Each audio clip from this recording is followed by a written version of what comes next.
Movie recap: The Ink of Eternity. In the heart of an ancient, sprawling city, where the fog rolls in like a living thing and the streets are tangled with forgotten histories, lies the Black Quill Library. The library is a monolithic structure of black stone and twisting iron spires, said to house books that contain not just stories, but fragments of reality itself. The library has no doors, no windows, and yet people claim they've been inside. It is a place whispered about in hushed tones, where the price of knowledge is far greater than its value. Waylon Fain, a struggling writer tormented by vivid, otherworldly dreams, receives an invitation to the library in the form of a letter scrawled in ink that seems to shimmer like liquid night.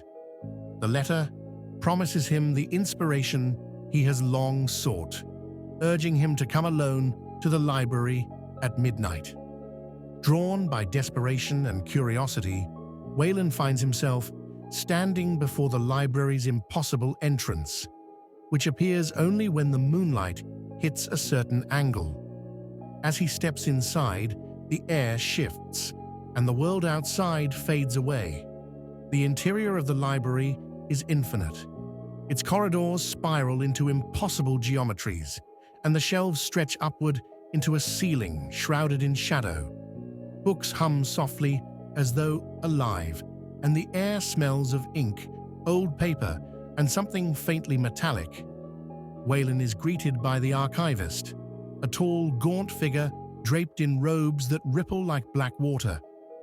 The archivist explains that the library is not merely a repository of stories, but a nexus of all realities. Each book is a world, and each world is alive. Waylon learns of the Ink of Eternity, an artifact hidden deep within the library that can write new realities or erase existing ones. The ink, however, is not a tool. It is a sentient force, born from the essence of forgotten gods who once shaped existence itself. The archivist warns Waylon that the ink has a will of its own, and those who seek it rarely return. Despite the warnings, Waylon, desperate to craft the perfect story and leave his mark on the world, sets out to find it. As Waylon ventures deeper into the library, he encounters books that open not to pages, but to portals. Through them, he glimpses surreal, haunting worlds: a desert of glass where the sun never sets, a forest where the trees whisper secrets, and a city built atop the skeleton of a giant.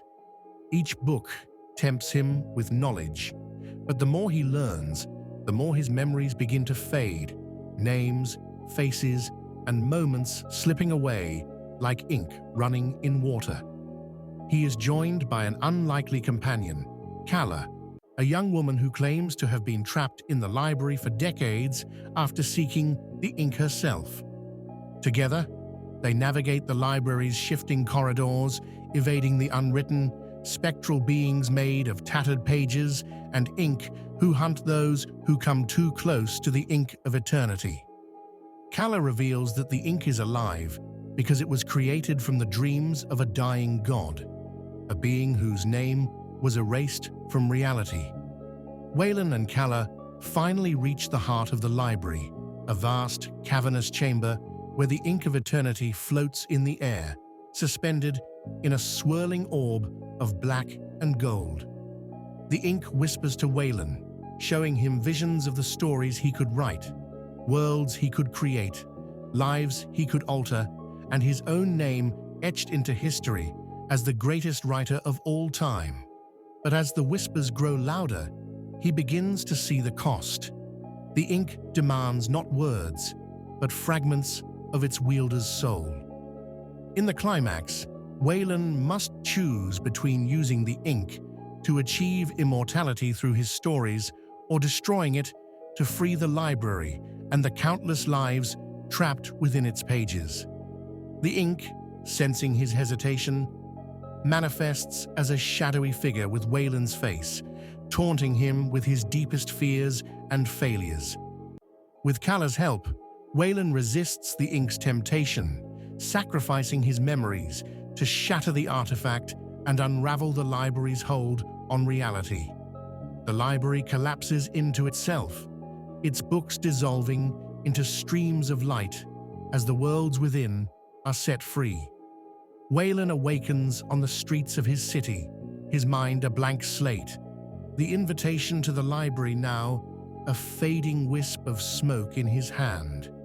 He no longer remembers who he is, but as he walks away, a faint shimmer of ink trails behind him, hinting that the story may not be over.